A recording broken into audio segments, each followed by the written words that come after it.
김성신 평론가님 혹시 이런 말 들어보셨나요? 죽을 만큼 운동하고 죽지 않을 만큼 먹었어요. 새끼 다 먹으면 살쪄요. 이게 대체 무슨 말입니까?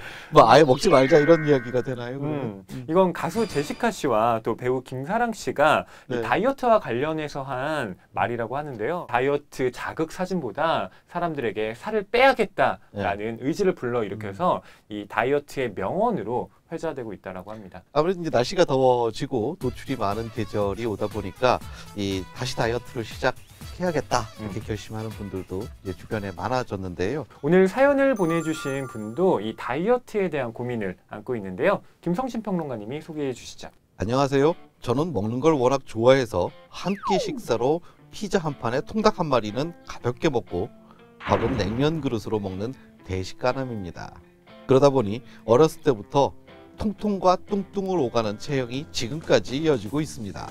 한때는 그렇게 깨작거려서 쓰나 남자는 복스럽게 먹어야지. 김준현 봐봐 얼마나 귀여워. 이모 여기 살이 하나 추가요. 라는 말로 자기 합리화를 했지만 재작년을 계기로 다이어트를 시작했습니다. 우연히 들은 주변인의 말에 상처가 됐거든요. 남대리님 턱살 좀 봐. 두턱이 아니라 세턱은 돼 보이지 않아? 완전 게을러서 그렇지. 자기 관리라는 걸 모르는 것 같아. 그날 이후로 헬스장도 등록하고 오트밀, 커피, 곤약, 한약, 판물 등을 먹으며 피나는 다이어트를 시작했습니다. 하지만 처음엔 잘 하다가도 어느 순간 화산처럼 터지는 식욕 때문에 매번 다이어트는 실패했습니다. 이렇게 몇 번을 반복하다 보니 몸무게는 103kg에 달하고 말았습니다. 다이어트는 무슨 다이어트? 그냥 예전처럼 포기하고 복잡한 세상 편하게 살자 라는 생각과 남들처럼 배의 왕자까지는 아니더라도 살이 잡히지 않은 채 한번 살아보자 라는 생각이 1년째 오가고 있습니다. 그러면서도 음식을 포기 못하는 제가 한심해 죽겠습니다. 저 어떻게 해야 할까요? 어느 순간부터 몸매는 스펙이다라는 말이 우리의 생각을 옥죄고 있는 것 같아요. 그렇죠. 제가 대식가남님의 사연을 듣고 준비한 책 바로 이 빅브라더라는 제목의 소설인데요.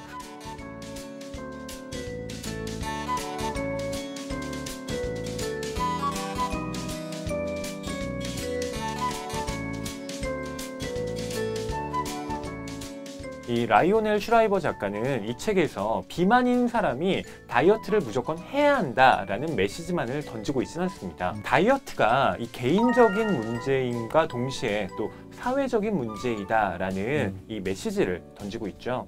소설에 이런 구절이 있는데요. 오빠가 그렇게 많이 먹는 건 먹는 게 멈출 수 없을 만큼 너무 즐거워서가 아니라 먹는 걸 즐기지 않아서인 것 같아.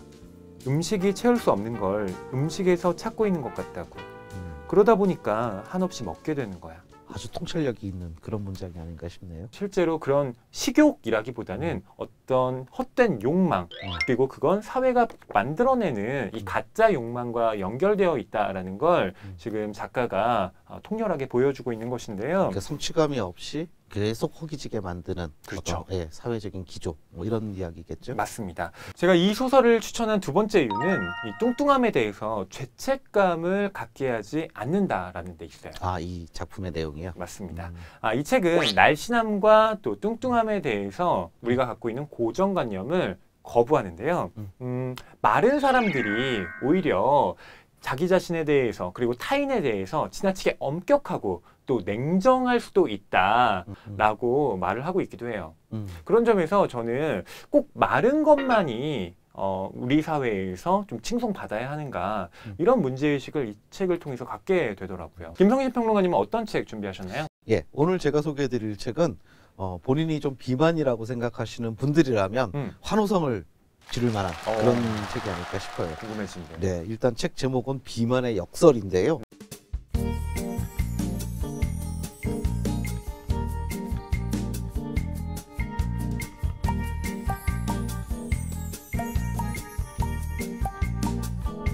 이 책의 부제를 한번 보시죠. 왜 뚱뚱한 사람이 더 오래 사는가? 보통 우리가 갖고 있는 상식은 좀 뚱뚱하면 질병에 걸릴 확률이 더 그렇죠. 높다잖아요. 세간에 알려져 있는 그 다이어트에 관한 여러 가지 우리의 상식들, 이것을 완전히 뒤집어 엎는 데서부터 이야기들 시작합니다. 최신의 뇌과학을 바탕으로 해서 이 비만이 생기고 있는 이유를 전혀 다른 데서 찾습니다. 코르티솔이라는 호르몬 이야기가 등장을 하는데요. 스트레스를 굉장히 많이 받게 되면 그것이 나와서 우리 몸을 보호하는 역할을 원래는 한다는 거죠. 예. 그런데 이 스트레스가 장기적이고 강력하게 계속 지속이 되게 되면 코르티솔도 지속적으로 계속 발생을 하게 되고요.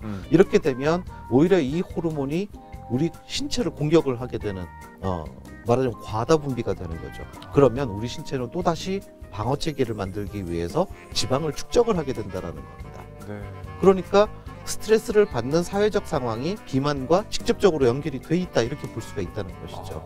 굉장히 신기한 이야기들을 하고 있잖아요. 네. 그러면서 저자는 결론적으로 이렇게 이야기를 합니다. 저절로 살이 찌는 사람은 없고, 그렇기 때문에 만약에 급격하게 내 체중이 증가하고 있다라면 그것은 내 사회적 자아가 혼란에 빠진 것, 오히려 이렇게 그 근본적인 문제를 찾아갈 수 있다는 겁니다. 대식가남 님의 사연을 들어봤는데요. 네. 오늘 저희가 추천해드린 이 두 권의 책을 통해서 이 해결책을 얻으시길 바라면서 이 책들을 직접 보내드리겠습니다. 네, 이제 다음 주 고민 주제를 알아볼 차례인데요. 네, 다음 주 고민 주제는 바로 술고래입니다.